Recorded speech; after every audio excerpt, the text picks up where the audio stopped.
আসসালামু আলাইকুম দর্শক, ডেক্সল অটোর পক্ষ থেকে সবাইকে শুভেচ্ছা। ডেক্সল অটো কার রিপেয়ার এবং কার সার্ভিসিং সেন্টার। তো আমরা সব ধরনের ব্র্যান্ডের গাড়ির কাজ করে থাকি এবং সব ধরনের প্রবলেম আমরা সলভ করে থাকি। বিশেষ করে হাইব্রিড গাড়ির কাজগুলো আমরা বেশি করে থাকি। তো হাইব্রিডের বিভিন্ন প্রবলেম হতে পারে, বিভিন্ন সফটওয়্যার বেস বিভিন্ন সমস্যা হতে পারে, এগুলোর কাজ আমরা করে থাকি। যেমন hybrid software calibration, controller coding, controller programming, emergency break সিস্টেমের বিভিন্ন কাজ, safety sensor, body sensor, hybrid battery servicing বা নিউ ব্যাটারি ইনস্টল করা, ব্রেক বুস্টারের কাজ এবং ডুয়াল ক্লাস ট্রান্সমিশন সিস্টেম। তো দর্শক, আমরা যে গাড়িটির কাজ করছি দেখতে পাচ্ছেন, এটি হোন্ডা গ্রেস। তো এই গাড়িটির ডুয়েল ক্লাস মোটরে ময়লা জমছে। তো আমরা মোটরটি খুলে রিপেয়ার করব বা পরিষ্কার করব। তো কিভাবে এটি খুলে আর কি রিপেয়ার করতে হয়, তো আপনারা দেখতে থাকুন।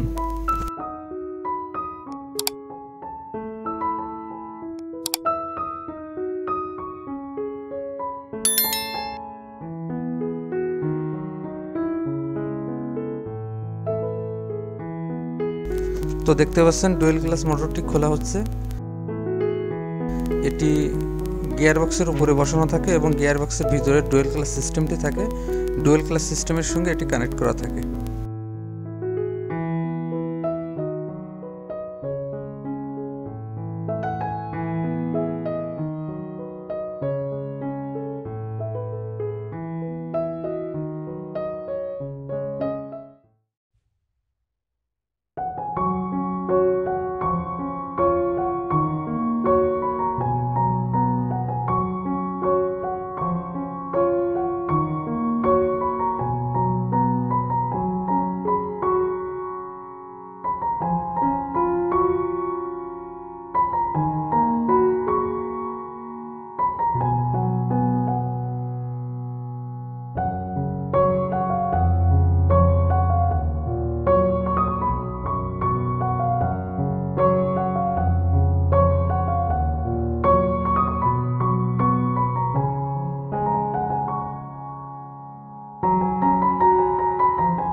তো দর্শক, দেখতে পাচ্ছেন হাওয়া পুশ করলে যে সাদা লিকুইডটি বের হচ্ছে, এটি মোটরের ভিতরে জমে থাকা ময়লা, এই দইয়ের মতো জমে থাকে মোটরের ভিতরে।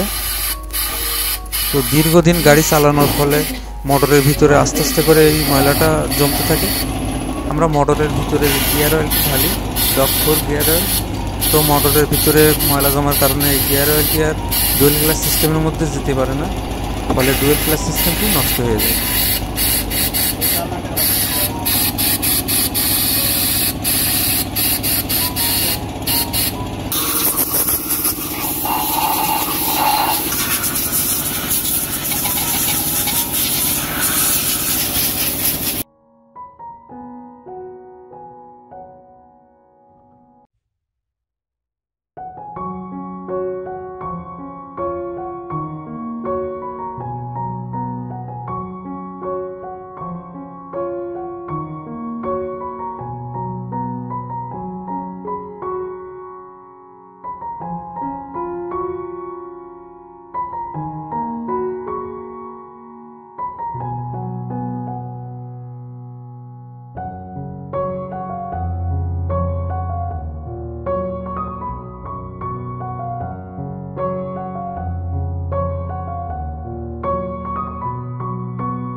দর্শক, ডুয়েল ক্লাস মোটরটি রিপেয়ার বা ক্লিন করে গাড়িতে লাগানোর কাজ কমপ্লিট। তো এখন এটির ক্যালিব্রেশনের কাজ চলছে। তো ক্যালিব্রেশন অবশ্যই করতে হয়, ক্যালিব্রেশন করা খুবই গুরুত্বপূর্ণ কাজ এবং ক্যালিব্রেশনের মাধ্যমে চেক করা হয় যে সিস্টেমটি গাড়িতে ঠিকমতো ইনস্টল করা হয়েছে কিনা। তো দর্শক, আমরা আমাদের ভিডিওর প্রায় শেষ পর্যায়ে। তো নেক্সটে আমাদের চ্যানেলে ইউনিক কিছু কাজের ভিডিও আসবে। তো আমাদের চ্যানেলটি সাবস্ক্রাইব করে আমাদের সাথে থাকবেন আশা করছি। ধন্যবাদ সবাইকে। আসসালামু আলাইকুম।